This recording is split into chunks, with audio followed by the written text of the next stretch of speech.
முத்துசுலோகதர்மன் YouTube channel அனைவருக்கும் என்னோட இனிய மாலை வணக்கம். பகுதி 4வது அறிக்கை வடகிழக்கு பருவமழை என்எம் ஃபோர்காஸ்டிங் 2024 பார்ட் 4 அப்டேட்ல நான் மீண்டும் உங்களை சந்திக்கிறேன். ஏற்கனவே பார்ட் 2 அப்டேட்ல ஃபேஸ் ரிவ்யூவோட நம்ம மீண்டும் பகுதி 4வது அறிக்கையில் அதே ஃபேஸ் ரிவ்யூல உங்களை சந்திக்கிறேன். ஏற்கனவே நம்ம பார்ட் 3 அப்டேட்ல ஸ்கிரீன்ல தெளிவாக பல்வேறு கிராபிக்ஸ் இமேஜஸ் நார்த் ஈஸ்ட் மான்சூன்ல நம்மளுடைய ஃபோர்காஸ்டிங்ல கொடுத்துருக்கோம். இது வரைக்கும் பார்ட் 3 அப்டேட்டை நீங்க பார்க்கலன்னா முதல்ல பார்த்துட்டு வாங்க. இந்த அப்டேட் வந்து ஜஸ்ட் இன்னொரு வாட்டி உங்களுக்கு ரீட் பண்ண போறேன், அவ்வளவுதான். ஸோ அதுலேயும் இதில் எந்த ஒரு மாற்றம் கிடையாது. ஆனால் இதில் என்ன சின்ன சின்ன மாற்றங்கள் இருக்கு, அதையும் நம்ம சொல்ல போறேன். ஸோ நம்ம சேனலுக்கு புதுசாக வாங்கினா மறக்காம சப்ஸ்கிரைப் செய்து ஆன்லைன் பில் பண்ணி விட்டு சப்ஸ்கிரைப் மாற்றிக்கொள்ளுங்க. தினசரி வானிலை இருக்கே நோட்டிபிகேஷனாக உங்களுக்கு மெசேஜாக வரும். தமிழகத்திற்கான வடகிழக்கு பருவமழை பொறுத்தவரையில எல்லாருக்குமே ஒரு ஏக்கம், ஒரு எல்லாருமே இந்த தமிழகத்திற்கான பருவமழை அப்படின்னா வடகிழக்கு பருவமழை தான். இந்த பருவமழை வருவதற்கு முன்கூட்டி நிறைய பேருக்கு புயல் எப்படி இருக்கும், பருவமழை எப்படி இருக்கும், ஸ்கூலுக்கு லீவ் விடுவாங்களா, காலேஜுக்கு லீவ் விடுவாங்களா, இப்படி எல்லா டவுட்டும் மட்டும் இருக்கலாம். ஸோ இந்த வீடியோவில் முக்கியமா என்ன நோக்கத்துக்காக நம்ம வெளியிடறோம்னா விவசாயிகளுக்காக. இந்த வாட்டி வந்து பாத்தீங்கன்னா நிறைய விவசாயிகள் தொடர்ந்து கால் பண்ணிக்கிட்டே இருக்காங்க. ஸோ அவங்களுக்கான பகுதி 4வது அறிக்கையும் மேலும் வரக்கூடிய வடகிழக்கு பருவமழை எப்படி இருக்க போகிறது அப்படின்றத நம்ம தெளிவாக பேச போறோம். வீடியோ ஸ்கிப் பண்ணாம பாருங்க. இந்த ஆண்டுக்கான வடகிழக்கு பருவமழை வரக்கூடிய 14 19ஆம் தேதிக்குள்ள தொடங்கும். அக்டோபர் 19ஆம் தேதிக்குள்ள தொடங்கும். இந்த ஆண்டை பொறுத்தவரையில என்ஜோ ஏற்கனவே சொன்ன மாதிரி நியூட்ரல் தான். லானினாவும் கிடையாது, எல்னினாவும் கிடையாது, நியூட்ரல் தான். ஐயோடியை பொறுத்தவரையில நியூட்ரல், அதாவது நெகட்டிவ் ஐயோடியும் கிடையாது, பாசிட்டிவ் ஐயோடியும் கிடையாது, நியூட்ரல் ஐயோடி, நியூட்ரலாக மட்டுமே இருக்கிறது. அதே போன்று வந்து தமிழ்நாட்டை பொறுத்தவரையில நம்மளுக்கு அக்டோபர் ஃபர்ஸ்ட் வீக்ல இருந்தே நம்மளுக்கு சிஸ்டம் ரெயின்ஃபால் தான். இதாவது இப்போயில இருந்தே நம்மளுக்கு செப்டம்பர் இறுதியிலிருந்து ஒரு சுழற்சி உருவாக தொடங்கிடுச்சு. அது ஒரு வளிமண்டல மேலடுக்கு சுழற்சி, அரபிக்கடல் ஒரு தாழ்வு பகுதியாக உருவாக்குவதற்கான வாய்ப்பு இருக்கிறது. இது அக்டோபர் ஃபர்ஸ்ட் ஆர் செகண்ட் வீக்ல தமிழ்நாட்டில் நல்ல மழை கொடுக்கும். செப்டம்பர் இறுதியிலிருந்து தமிழகம் மற்றும் பகுதியில் மிகச்சிறப்பான மழை பொழிவு இருக்கிறது. பகுதி 3வது அறிக்கையில சொன்னதுல எந்த ஒரு மாற்றம் இல்லை. அது சொன்னதுல நம்ம செப்டம்பர் இறுதியில ஒரு சுழற்சி வரும்னு சொல்லிட்டோம். அதுபடி துல்லியமாக வந்து விட்டது. எப்போது சுமத்ரா கிட்ட உருவாக தொடங்கி இருக்கிறது, அடுத்த 3 தினங்கள்ல முழுவதுமாக உருவாகி நம்மளை நோக்கி வந்துவிடும். முதல் அறிக்கையிலேயே நம்ம சொல்லிட்டோம் இதை. அது இப்போ வந்து பாத்தீங்கன்னா இந்த மாத இறுதியில் உருவாகக்கூடிய சுழற்சி தான் வடகிழக்கு பருவமழைக்கு அடித்தளமாகவே இருக்கும். அரபிக்கடல் பகுதியில் தென்மேற்கு பருவமழை முழுவதுமாக வெஸ்ட் இந்தியா பகுதியிலும் பின்வாங்க தொடங்குது. அதிகாரப்பூர்வமா இந்திய வானிலை மையமே அறிவிச்சிட்டாங்க.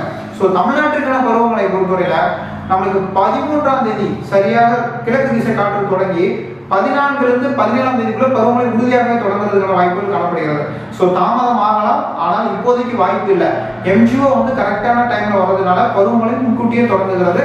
இந்த ஆண்டுக்கான பருவமழை அக்டோபர் முழுவதும் நன்றாக இருக்கும். குறிப்பாக தென் மாவட்டங்களுக்கு தூத்துக்குடி, திருநெல்வேலி, தென்காசி, திருநெல்வேலி, கன்னியாகுமரி மாவட்டங்களிலும், கோயம்புத்தூர், நீலகிரி, ஈரோடு, மதுரை உள்ளிட்ட மாவட்டங்களில் மிகச்சிறப்பான மழை இந்த மாதம் முழுவதுமே இருக்கும். அதாவது செப்டம்பர் இறுதி நாட்கள்ல இருந்து இந்த மாதம் முழுவதுமே இந்த தூத்துக்குடி, திருநெல்வேலி மாவட்டம் மழை பெய்து கொண்டே இருக்கும். விருதுநகர், மதுரை மாவட்டங்கள் மழை விடாம பெய்யும், விட்டு விட்டு பெய்து கொண்டே இருக்கும். அக்டோபர் முழுவதுமே மழை தான். வட மாவட்டங்கள், டெல்டா மாவட்டங்கள், உள் மாவட்டங்கள், கர்நாடக எல்லை பகுதிகள், காவிரி நீர்பிடிப்பு பகுதிகள், திருப்பூர் மாவட்டங்கள், கோயம்புத்தூர் மாவட்டங்கள், பொள்ளாச்சி பகுதிகள், உடுமலைப்பேட்டை பகுதிகள், எல்லா பகுதிகளுமே, திசையன்மலை, ராதாபுரம், கோவில்பட்டி, சங்கரன் கோவில், ராமநாதபுரம், இப்படி எல்லா பகுதிகளிலுமே நம்ம எங்கெங்கெல்லாம் நம்ம சேனல் அதிகமாக பார்க்குறாங்களோ எல்லாருக்குமே அக்டோபர் ஃபுல்லாகவே நல்ல மழை இருக்குங்க. நவம்பரை பொறுத்தவரையில நம்மளுக்கு எம்ஜிஓ வந்து நம்மளுக்கு நவம்பர்ல இல்லை. ஸோ அப்படின்றதுனால எம்ஜிஓ இல்லாத காரணத்தினால நவம்பர் பொறுத்தவரையில பெரிய அளவுக்கு நம்ம சொல்லக்கூடிய அளவுக்கு பெரும் நிகழ்வுகள் வராது. அந்த போன வீடியோவில் நம்ம என்ன சொல்லியிருந்தோம்னா நவம்பர்ல ஒரு பெரும் நிகழ்வு வருவதற்கான வாய்ப்பு இருக்குன்னு சொல்லியிருந்தோம். ஆனால் இப்போ பொறுத்தவரையில வாய்ப்புகள் நவம்பரை பொறுத்தவரையில் இருந்தாலும் சாதாரண நிகழ்வாகவே வரும். சுழற்சி அல்லது தாழ்வு நிலை இந்த அளவு தான் வரும் நவம்பரை பொறுத்தவரையில.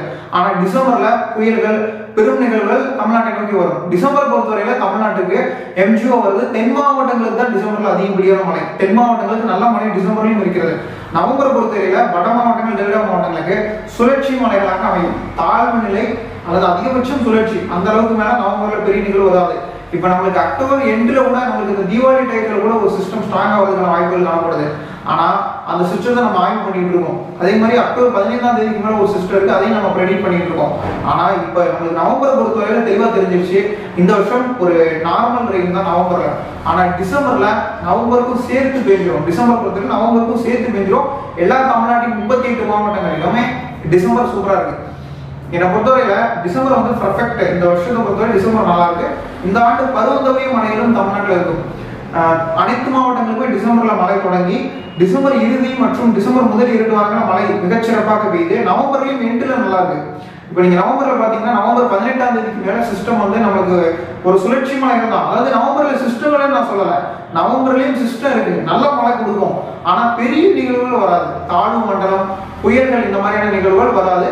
சாதாரண நிகழ்வுகள் அதிகபட்சம் தான் தாழ்வு பகுதி, குறைந்த காற்றழுத்த தாழ்வு நிலை இந்த அளவுல வரும். நல்ல மழையை கொடுக்கும். அந்த நல்ல மழைனா அது தென் மாவட்டங்களுக்கு நல்ல மழை கொடுக்கும். உள் மாவட்ட பகுதிகளில் நவம்பர் முழுவதுமே கன்வெக்ஷன் சுழற்சி மழைகள் அமையும். தென் மாவட்டங்களுமே நல்ல மழை இருக்குங்க, நல்ல மழை இருக்கு. தென் மாவட்டங்களுக்கு எந்த மாற்றமே இல்லை. இந்த ஆண்டு நியூட்ரலாக இருக்கிறது. நல்ல மழை பெய்யும். தென் தமிழக மாவட்டங்கள்ல அநேக இடங்களிலுமே நல்ல மழை பெய்யும். வலுவான புயல்கள் வட மாவட்டங்களை நோக்கி போகும் அப்படின்றதுல எனக்கு நம்பிக்கை இருக்கு அப்படின்னு கேட்டீங்கன்னா டிசம்பர்ல வாய்ப்பு இருக்கிறது. நவம்பரை பொறுத்தவரையில எம்ஜிஓ அந்த அளவுக்கு நம்மளுக்கு ஃபேவரபுளான கண்டிஷன்ஸ்ல இல்லை. அதனால நமக்கு மழை பொழிவை பொறுத்த வரைக்கும் நவம்பரை காட்டிலும் டிசம்பர் தான் அதிகம். டிசம்பர்ல தான் நல்ல மழை இருக்கிறது. டிசம்பர் ஃபுல்லாக நல்ல மழை பெய்யும். நவம்பர்ல இறுதியிலையும் மழை பெய்யும், நவம்பர் முதல்லையும் மழை பெய்யும், நவம்பர்லையும் விட்டு மழை பெய்யும். ஆனா டிசம்பர்ல தான் நல்ல மழை பெய்யும். மொத்தம் நம்மளுக்கு எத்தனை சிஸ்டம் வரும்னு கேட்டீங்கன்னா அக்டோபர் ஃபர்ஸ்ட் வீக்ல இருந்து அக்டோபர் 4th வீக் வரைக்கும் வந்து பாத்தீங்கன்னா 2 சிஸ்டம் அதுக்கான வாய்ப்பு இருக்கிறது. நவம்பரை பொறுத்தவரையில 2 நிகழ்வுகள் வலு குறைந்த நிகழ்வுகள், ஒரு நிகழ்வு தாழ்வு பகுதியிலிருந்து சற்று ஆழ்ந்த காற்றழுத்த தாழ்வு பகுதி இந்த அளவுல வரும். அதுக்கு பிறகு டிசம்பரை பொறுத்தவரையில முதல் 4 நிகழ்வுமே வலுவான நிகழ்வு, அடுத்த ஒரு தாழ்வு பகுதி, அடுத்த ஒரு தாழ்வு மண்டலம், புயல் இப்படின்னு டிசம்பர்ல அணிவகுத்து தென் மாவட்டங்களை நோக்கி நிகழ்வுகள் ஸ்ட்ராங்கா வருவதற்கான வாய்ப்புகள் காணப்படுகிறது. ஜனவரியிலையும் பருவந்தவரைய மழைகள், மார்கழிக்கு பிறகும் மழை இருக்கிறது. மார்கழி மாதத்தில் இந்த ஆண்டு பருவந்தவரைய மழை, வரலாறுக்கான மழை தென் மாவட்டங்களில் பதிவாகும். இந்த ஆண்டு டிசம்பர்ல சற்று பாதிப்பு ஏற்படுத்தக்கூடிய மழைகள் தமிழ்நாடு மற்றும் புதுவையில காணப்படுகிறது. ஆக மொத்தத்துல நம்மளுக்கு 10 நிகழ்வுகள் வரைக்கும் வரும். முதல்ல 3-4 சுழற்சியாக எடுத்துக்கொள்ளுங்கள். அதுக்கு பிறகு ஒரு 2-3 தாழ்வு பகுதி எடுத்துக்கொள்ளலாம். ஒரு தீவிர நிகழ்வு எடுத்துக்கொள்ளலாம். 9 நிகழ்வு வரைக்கும் ஒருதாக தெரியுதுங்க. இந்த ஆண்டை பொறுத்தவரையில அனைத்து மாவட்டங்களும் நன்றா இருக்கு. வடகடலோர மாவட்டங்கள், டெல்டா மாவட்டங்கள்ல மழை சற்று இயல்பை விட கூடுதலாக இருக்கும். தென் மாவட்டங்கள்ல இயல்பை விட அதிகமாக இருக்கும். மத்திய மாவட்டங்கள், உள் மாவட்டங்கள், கர்நாடக பகுதியில் இயல்பான மழையும், மேற்கு தொடர்ச்சி மலை மாவட்டங்கள்ல இயல்பை விட அதிகமாகவும், குறிப்பாக தென் மாவட்டங்களுக்கும் மேற்கு தொடர்ச்சி மலை மாவட்டங்களுக்கும் இயல்பை விட அதிகமாக கிடைக்கும். வட தமிழகம், டெல்டா மாவட்டங்களுக்கு இயல்பை ஒட்டியோ அல்லது இயல்பான அளவிலோ மழை பொழிவு இந்த ஆண்டு இருப்பதற்கான வாய்ப்பு இருக்கிறது. கடந்த அறிக்கையும் இந்த அறிக்கைக்கும் எந்த மாற்றம் இல்லை. ஸோ இந்த விஷயங்களை தெரிவித்துக் கொள்றேன். மீண்டும் பகுதி 5வது அறிக்கை இருக்குமா அப்படின்னு கேட்டீங்கன்னா இந்த வீடியோவில் நம்ம எல்லாத்தையும் சொல்லிட்டோம்.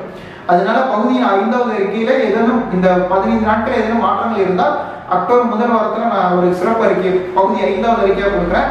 அது இருக்கிறதுக்கான வாய்ப்புகள் குறைவு. அதனால இதுதான் வடகிழக்கு பருவமழையோட இறுதிக்கட்ட அறிக்கையாக இருக்கும். இனிமே டெய்லி சிஸ்டம் ஃபோர்காஸ்டிங் தான். நம்மளுக்கு இந்த மாதம் செப்டம்பரில் இருந்தே நல்ல மழை இருக்கிறது. அக்டோபர் ஃபுல்லாவே மழை இருக்கிறது. தென் மாவட்டங்கள் மானாரி விவசாய பணிகள் நீங்க 5 நாட்கள் தொடங்குங்க. ஏன்னா செப்டம்பர் இறுதியிலிருந்து பெய்யக்கூடிய மழை உங்களுக்கு அக்டோபர் ஃபுல்லா இருக்கு, நவம்பர்லயும் மழை இருக்கு, டிசம்பர்லயும் மழை இருக்கு. ஆக மொத்தத்துல நல்ல மழை தமிழ்நாட்டில் இருக்கிறது. அக்டோபர் மாதத்துல குறிப்பா தென் மாவட்டங்களுக்கு நல்லா இருக்குங்க. நவம்பர்லயும் நல்லா இருக்கு, டிசம்பர்லயும் நல்லா இருக்கு. ஆக மொத்தத்தில் எல்லா மாவட்டங்களும் நல்லா இருக்கு. ஆனா தென் மாவட்டங்களுக்கு நான் சற்று மழை அளவுகள் கூடவே கிடைக்கும். என்ன காரணம்னா நம்ம ஆய்வறிக்கையை பொறுத்தவரையில SST சியா சர்ஃபேஸ் டெம்பரேச்சர் நம்மளுக்கு ஃபேவரபுளான கண்டிஷன்ஸையும், எம்ஜிஓவும் நம்மளுக்கு ஒரு ஃபேவரபுளான டிசம்பருக்கு பிறகு எம்ஜிஓ வருதுனால நிகழ்வுகளை தென் மாவட்டங்கள் நோக்கி கிளப்பதற்கான வாய்ப்புகள் காணப்படுகிறது. இதன் காரணமாக நம்மளுக்கு மழைப்பொழிவு சற்று அதிகமாக கிடைக்கும். அதே போன்று அக்டோபர் ஃபர்ஸ்ட் வீக்ல இருந்து அக்டோபர் 2 வீக் வரைக்கும் நம்மளுக்கு வந்து பாத்தீங்கன்னா எம்ஜிஓ இருக்க போகுது. அதே டைம்ல தென் மாவட்டத்தில் நல்ல தண்டர்ஸ்டார்ம்ஸ் ஆக்டிவிட்டி இருக்கனால ஒட்டுமொத்த தமிழ்நாட்டை காட்டிலும் இந்த வருஷம் தென் மாவட்டங்களில் சற்று இயல்பை விட மழைப்பொழிவு கூடுதலாக இருக்கும் என எதிர்பார்க்கலாம். இதுவே பகுதி 4th அப்டேட். இதுக்கு பிறகு பகுதி 5வது அறிக்கை இருக்கிறதுக்கான வாய்ப்பு இல்லை. ஸோ இதுதான் இறுதி அறிக்கை. நாளையிலிருந்து மார்னிங் 6 o'clock 5 o'clock நம்ம டெய்லி அறிக்கை கொடுத்துட்டு இருக்கோம். 5 o'clock இனிமேல் சிஸ்டம் ஃபோர்காஸ்டிங் வரும். அதை பாருங்க. நன்றி, வணக்கம்.